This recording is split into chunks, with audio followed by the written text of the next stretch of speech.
And ladies and gentlemen, welcome to another edition of World Talks here on TVP World, where every word matters. I'm your host, Benjamin Lee, and please join me and my guests on this next interview. Germany is bracing for a potential political earthquake as the far-right AfD party, led by Björn Höcke, is poised to win the state election in Thuringia. With the AfD's far-right views and rising popularity, this election could dramatically shift the political landscape not only in Germany, but across Europe. The implications for the federal government and the EU stabilities are profound.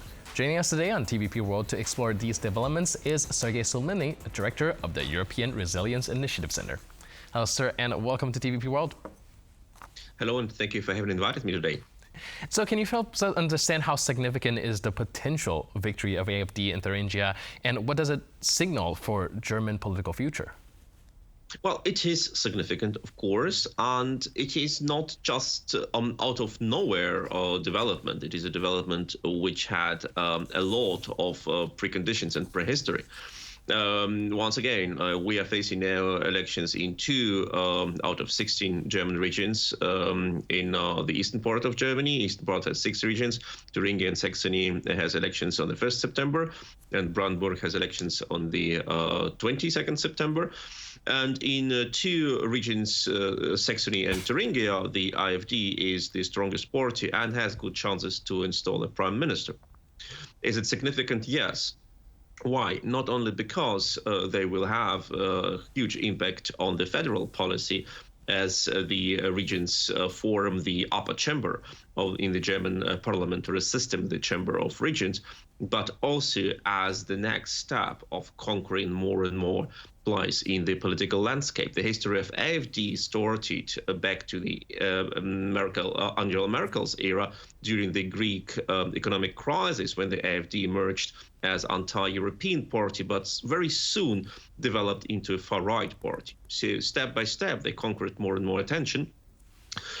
They have turned to be first the most popular party in some eastern regions, then in all eastern regions. Then they installed the city mayor, the first city mayor in Germany, and now they're heading to install a prime minister. And even if they fail to do it, nobody has any doubt that they will be able to do it next time.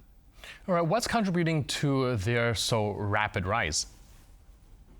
Well, there are different reasons for that. Many say that the AfD is a solely Eastern German phenomenon, and it has some reasons to believe so. The desperation of many people in the East who think that they did not get as much from the reunification of Germany as they wanted to. The anti-migration attitude sparked much more after the number of Syrian refugees who have arrived to Germany, which the far-right politicians instrumentalized on a very sophisticated and unfortunately successful way. But also the influence of the hostile intelligence agencies. We may not ignore that Russia, even if they do not cooperate directly with the party, they spread through their information networks in Facebook, on Telegram, on other social media, the news which play into the hands of the radical populist politicians, AfD, far right, Bloc Sarah Wagenknecht, far left, just to erode Germany's political landscape. But mostly it is also, one cannot, not mostly, but an important factor is also that the current German government, the traffic light coalition of Social Democrats, Greens and Liberals, has failed on many fronts to deliver results. And that led to a sort of desperation and dissatisfaction by many citizens. And those of them who are not immune against the far right and even sometimes neo-Nazi rhetorics of the AfD representatives who say, okay, we don't care. Important is that we demonstrate to Berlin that we're not happy with what they're doing. The number of those people increased after several missteps of the federal government. Right, like you mentioned, this is not just a very local issue. This might actually have potential implications to Germany's federal political structure. So I'm also wondering if this will have an even bigger ripple effect in affecting Germany's role within the European Union, especially in terms of EU cohesion. Well, it is indeed. It will have definitely impact, and we need to see that the gaps between social groups in Germany, between regions in Germany, are growing. We see that the alienation between East and West, between province and capital, even within the parties, is growing. But interesting is that the AfD is so sad on this alienation course that they have even been kicked out in the European Parliament out of the coalition of nationalist right parties. Just imagine, AfD was too far right for Marine Le Pen, so much too far right for her that AfD was kicked out of the union of the political parties which unite such parties like Front National by Marine Le Pen, or the Dutch far rights, or the others. So they are a pretty unique German phenomenon, and I would not also say that it is only Eastern German phenomenon, because yes, in Eastern Germany we see that they're number one in almost every of electoral districts, but in West Germany they are number two.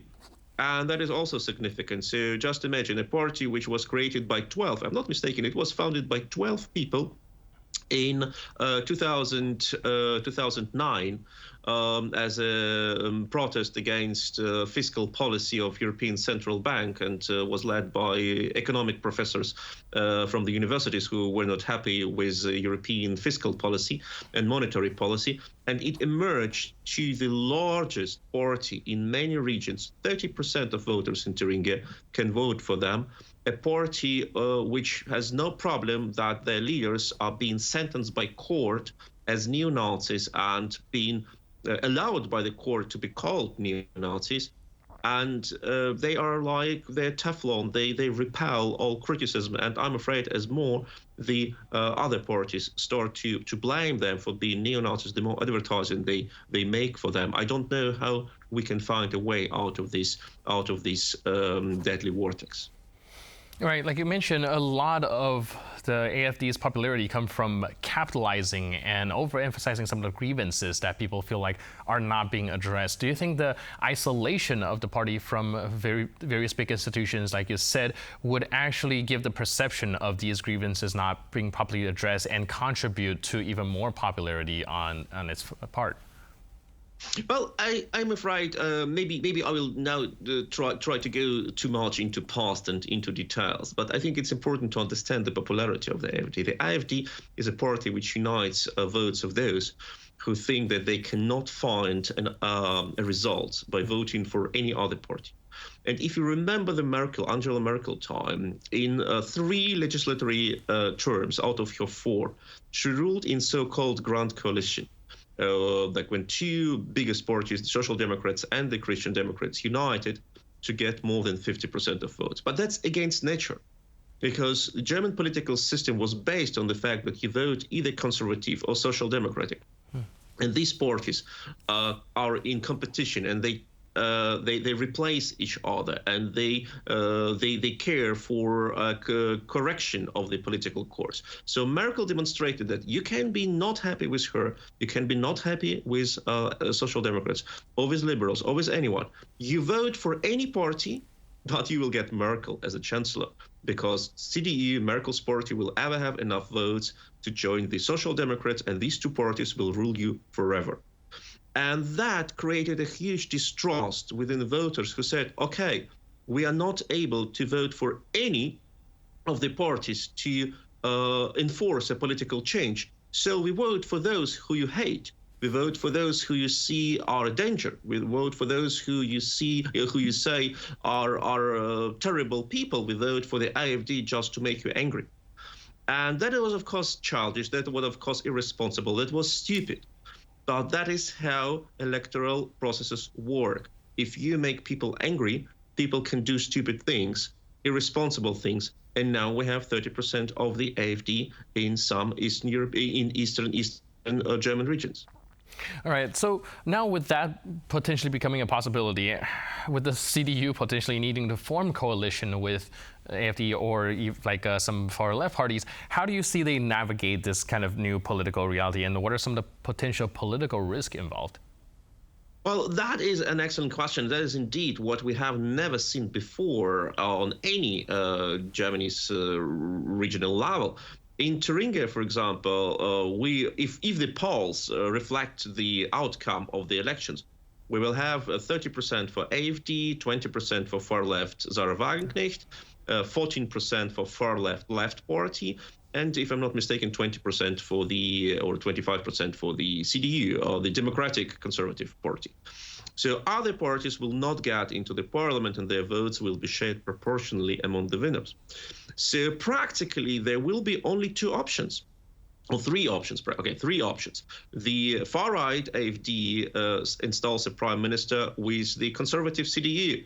Most probably, the CDU will never allow it.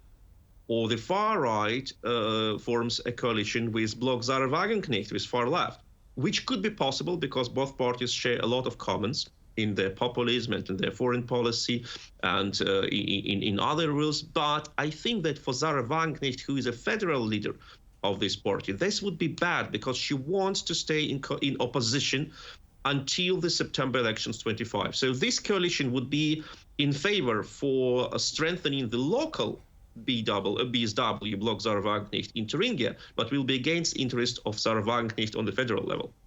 The third option, which sounded crazy, but which is now under consideration, that the conservative CDU goes into coalition with the far-left former communist Bloc Sarah Wagenknecht, which sounds to be absolutely illogical. But for the conservatives, it would be the only way to preserve their dominance as a prime minister in the region and not to let the AfD into the government. And anyway, someone needs to rule this country, someone needs to rule this region. So we will have not only interesting elections, we will have very, very loaded and very brazen, very explosive negotiations after the elections. Right, we might see either like further political polarization going forward. Do you think that's something that is to be alarmed by? Absolutely, and we know that that is the worst feeling which you can have during the elections and after the elections.